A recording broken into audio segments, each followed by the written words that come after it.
Salve, paz e bem! Chegamos ao ápice do nosso segundo bloco, né? Segundo módulo aí de patrística. Nós já falamos do martírio, já falamos das perseguições, né? O caso provocava os mártires, né? Os motivos pelos quais nós cristãos primitivos eram perseguidos.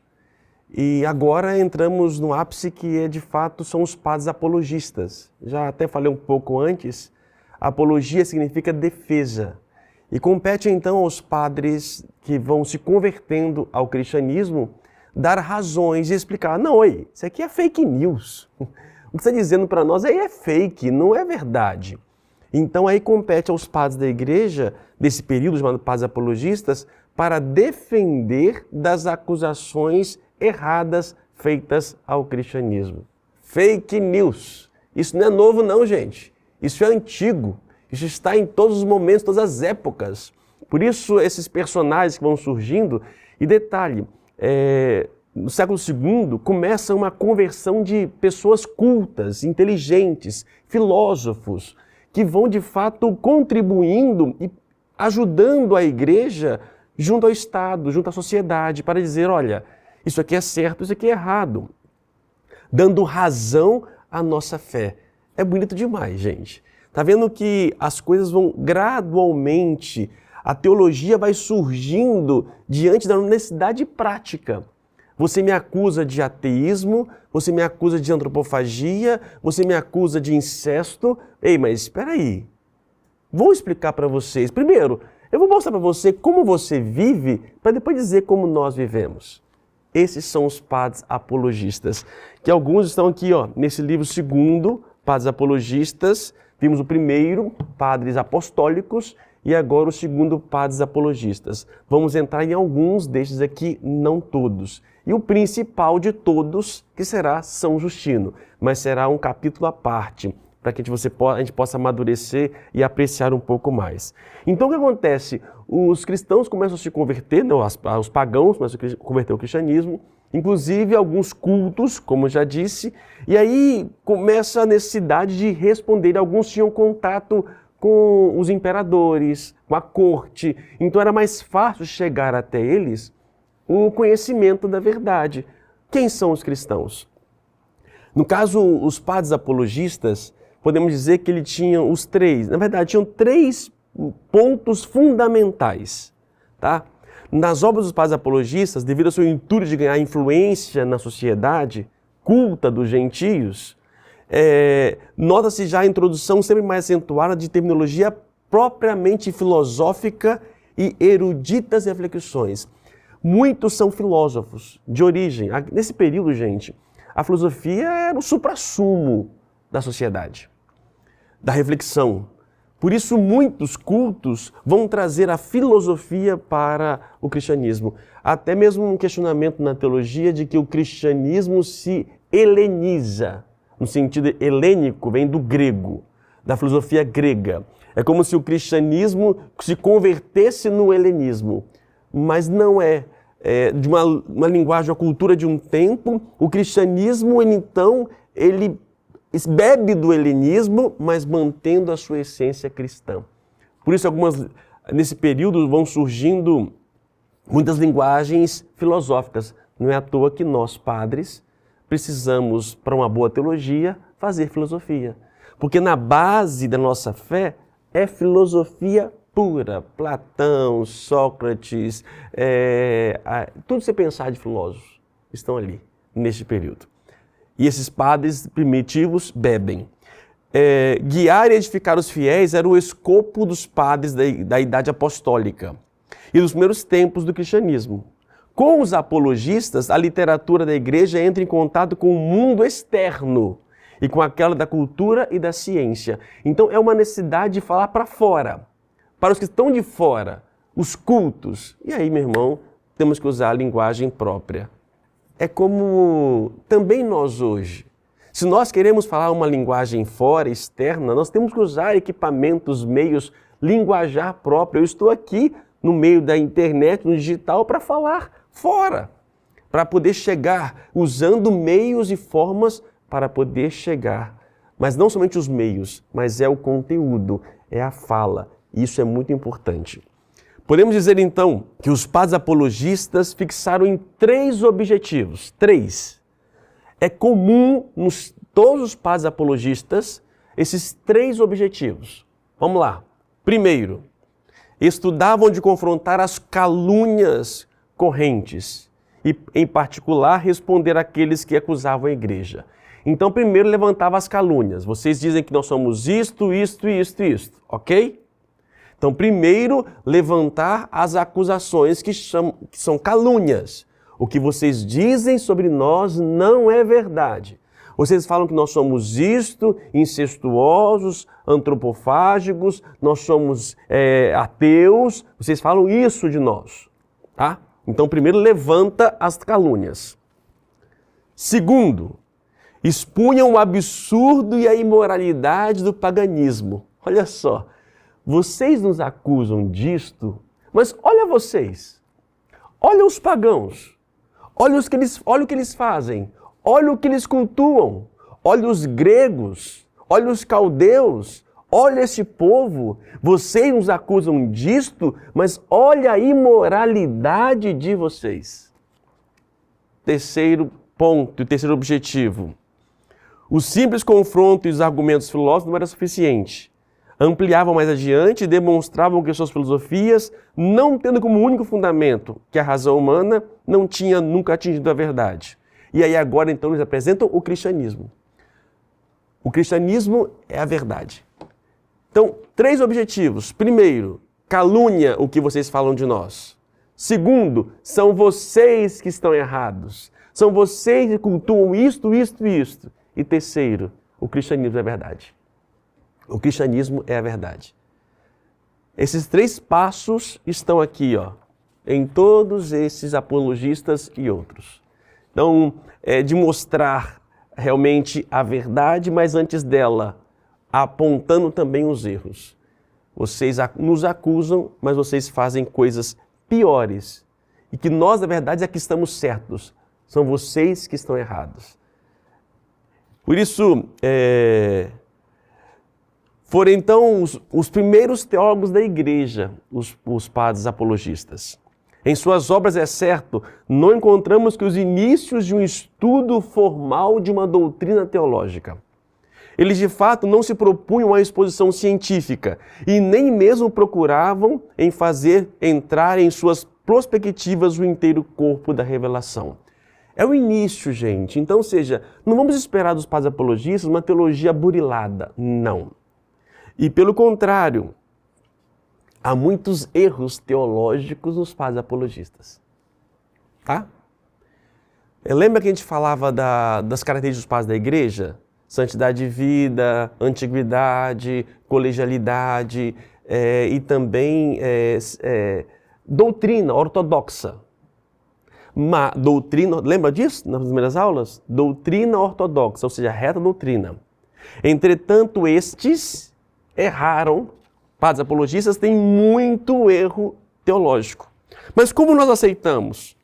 Porque até então não havia sido definido o erro.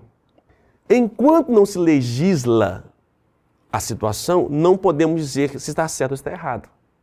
Então, eles, primitivos, eles erraram naquilo que depois a igreja chega à conclusão. Mas foi necessário que eles existissem para que nós chegássemos à conclusão. O erro deles fez com que nós pensássemos naquilo que seria o certo. Por isso, eles não são acusados de erro pelo fato de não terem ainda sido colocado um cânone na igreja. Por exemplo, claro, todos os padres apologistas, todos, eles caem num pecado. Se chama subordinacionismo. Escreve para mim aqui, ó. Subordinacionismo. O que é isto? Eles todos caem com a concepção de que Cristo está subordinado ao Pai. Então, Cristo é como se fosse quase que uma criatura, ou um segundo Deus. Ainda não está claro na igreja, não está claro na teologia, as terminações que nós usamos, pessoa, natureza, substância, trindade, não. Embora é aqui que vai surgir pela primeira vez o termo trindade. Mas ainda não está claro, não está ainda todo definido. Somente no quarto século, nós estamos no segundo, somente no quarto século é que a igreja vai chegar à conclusão de que quem pensa de forma subordinada está errado. Então, um dos erros dos padres apologistas é o subordinacionismo, onde Cristo é concebido como um menor do que o Pai. Primeiro é o Pai, depois é o Filho. Alguns chegam a dizer que o Filho está dentro do Pai, imanente, e depois ele é proferido, proforicós, colocado para fora. Aí sim o Filho passa a existir. Em todos eles, Cristo é o primeiro que existiu, mas é uma criatura. O ápice do subordinacionismo vai chegar com um padre chamado Ário, no século IV. E Ário será o motivo do Concílio de Nicéia, em 325, que será então condenado. E é a partir do 325 que a igreja vai dizer, não, Cristo é igual ao Pai, da mesma substância. Mas calma, não se assuste, é muita coisa nova, talvez na sua cabeça, aos poucos a gente vai entendendo. É importante entender o que agora, que os padres apologistas têm um papel de acusar, dizer que as calúnias feitas aos cristãos são erradas, dizer que são os pagãos e são vocês que vivem errado, e que o cristianismo é que é o certo. Esse é o papel deles, tá? Quando defendiam a própria religião, esses autores não se voltavam somente aos pagãos e aos hebreus. A maior parte destes escreveu também uns tratados contra os heréticos. Mas, infelizmente, muitas obras sumiram, poucas chegam até nós. O cristianismo aparece, antes de tudo, bem que não exclusivamente como uma religião da verdade. A sua antiguidade é um motivo de credibilidade. Evita-se de apresentar a igreja como uma instituição nova ou recente. Mas se une os dois testamentos em uma estreita conexão interna. Uma relação inerente fundada sobre as profecias da vinda do Redentor. Então, não é uma igreja nova, não é uma instituição nova. É algo antigo que já existia, com herança do judaísmo e que tem uma nova aliança. Isso é muito claro. Eu vou mostrar para vocês aqui, então, alguns eu vou entrar em especial. Vou ter um especial aqui, um episódio só para este. E outros eu vou fazer de forma separada, tá? Vou juntar aqui com vocês aqui agora. Olha só, vou pegar aqui Aristides de Atenas. É um padre da igreja, estamos falando aqui no século II, Ele fala de 3 raças. O autor se delonga em demonstrar a absurdidade das religiões, das 3 raças, bárbaros, gregos e judeus. E ele fala que o certo é o quê? A santidade é a vida cristã. Rapidamente para vocês terem uma ideia. Olha só, olha o que ele fala sobre os caldeus. Vocês caldeus eram aqueles que creem que o céu é Deus, que a terra é deusa, que a água é Deus, que o fogo é Deus, que os ventos é Deus, que o sol é Deus, que a lua é deusa, o homem é Deus. Os caldeus, portanto, cometeram um grande engano, indo através de sua concupiscência, pois a dar os elementos no lugar de Deus. É interessante que chega final de ano, eu sempre falo nas homilias final de ano, a pessoa que vai para o mar pular ondinha. Todo respeito a quem pensa diferente. Se eu acredito que pular ondinha, a onda, é aquilo que me dá sorte, eu estou divinizando a criatura. Cuidado para não divinizar a criatura. A criação de Deus não pode ocupar o lugar de Deus. Deus está nas coisas, sim, mas Deus não é as coisas, não são as coisas. Deus está na natureza, sim, mas a natureza não é Deus. O sol não é Deus, a lua não é Deus.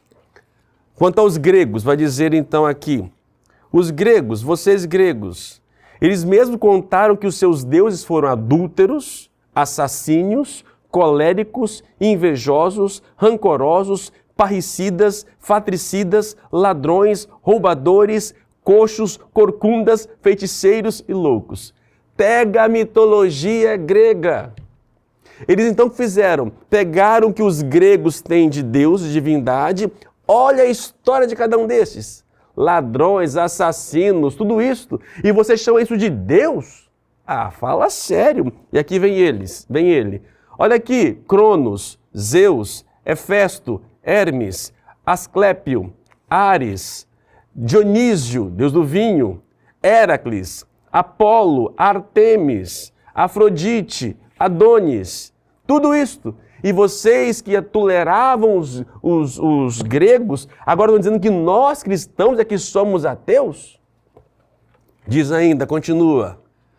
Ah, vocês egípcios. Egípcios, no princípio, cultuaram Ísis, que tinha Osíris. Com efeito, alguns deles adoraram a ovelha, outros o bode, bezerro, o porco, outros o corvo, o gavião, o abutre, a águia, outros o crocodilo, outros o gato, o cão, o lobo, o macaco, a serpente e a víbora, outros a cebola, o alho, os espinhos e as criaturas mais.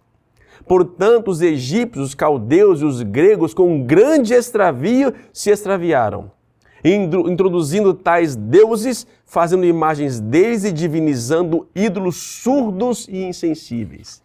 Toma! Portanto, ó rei, fica demonstrado que todos esses cultos de muitos deuses são obras de engano e perdição. Com efeito, não se deve chamar deuses aqueles que são visíveis e não veem. Deve-se adorar como Deus aquele que é invisível, que vê tudo e tudo fez. Por isso, terminada então a acusação, o erro de vocês, vamos então mostrar a fé cristã. E aí vem dizer, ainda tem os judeus, tá? Antes disso tem os judeus. Os judeus, eles porém se mostraram duros e ingratos, muitas vezes serviram aos cultos das nações e mataram justos e profetas que lhe foram enviados. Eles de fato ainda adoram um só Deus onipotente, mas não têm conhecimento completo, pois negam a Cristo, Filho de Deus. São semelhantes aos pagãos, ainda que pareçam aproximar-se da verdade, do qual realmente se afastaram. Cara, é muito legal isso. Para que eu possa fundamentar a minha fé, é importante também conhecer a cultura do outro. Não para menosprezar.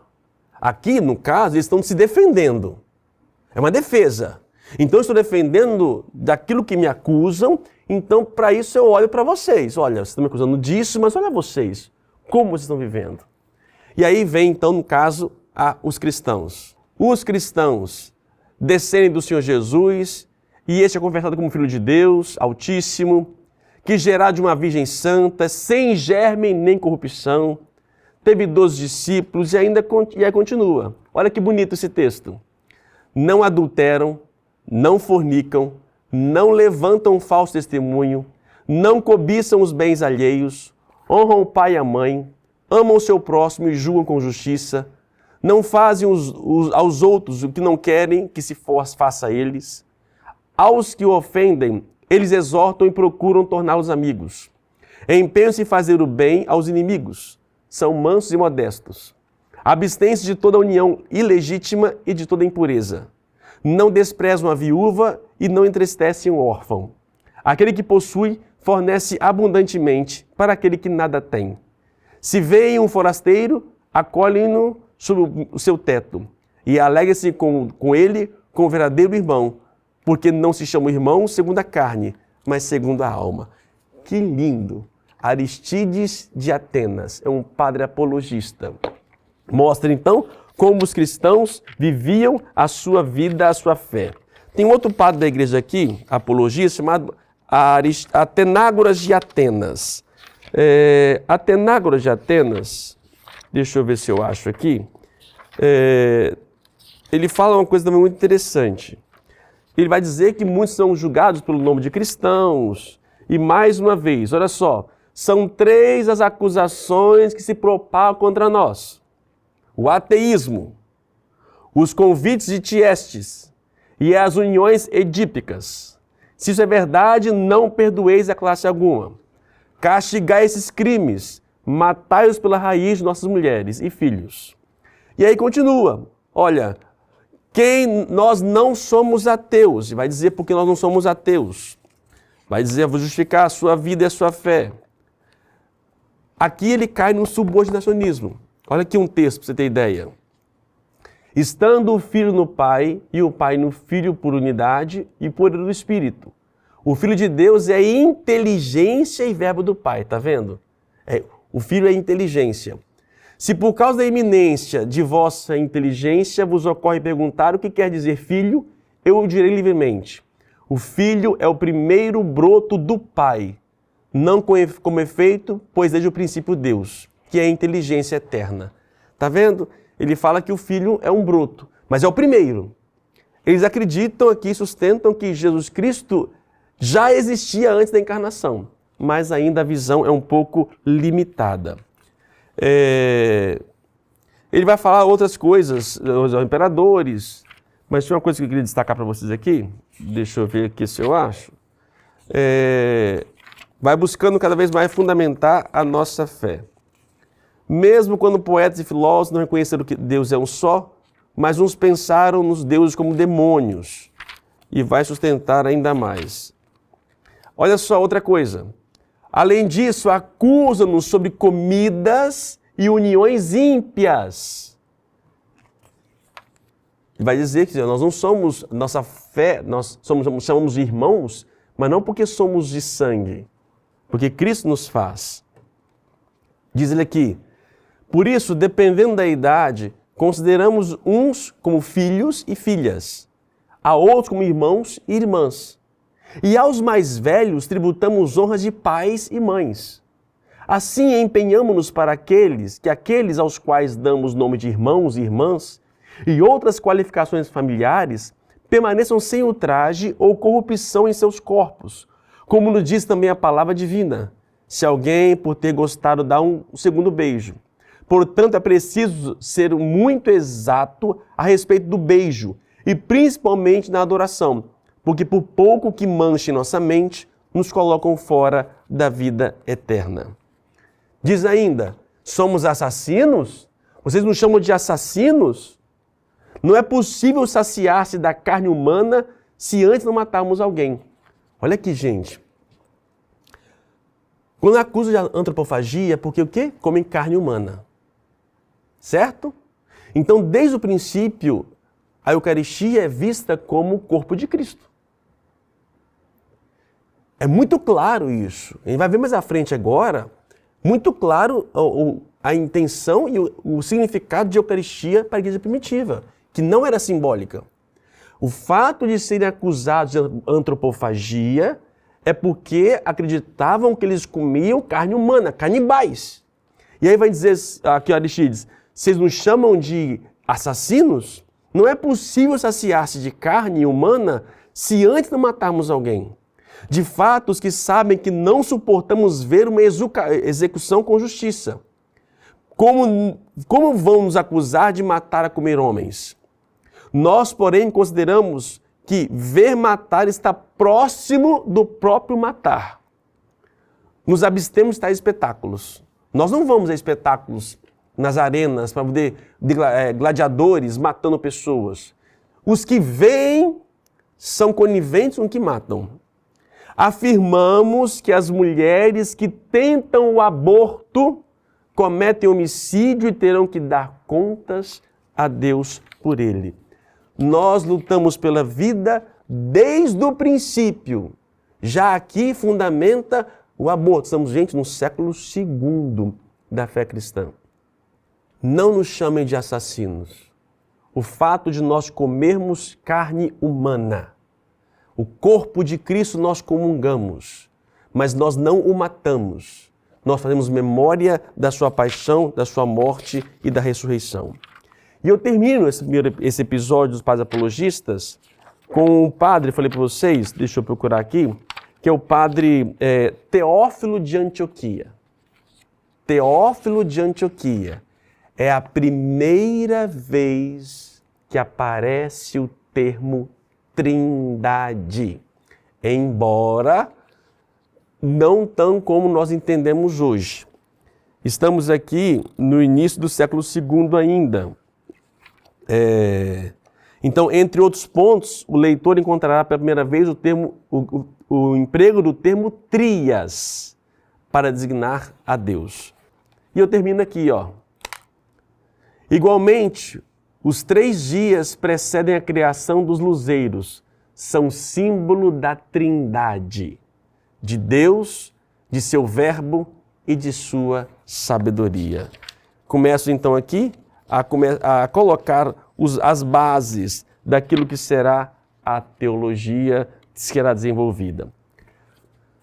No próxima aula, eu vou falar especialmente sobre a carta de Ogneto, que também é um padre apostólico, apologista, e depois São Justino. São o ápice, São Justino é o ápice dos apologistas, mas fica na próxima aula. Até mais.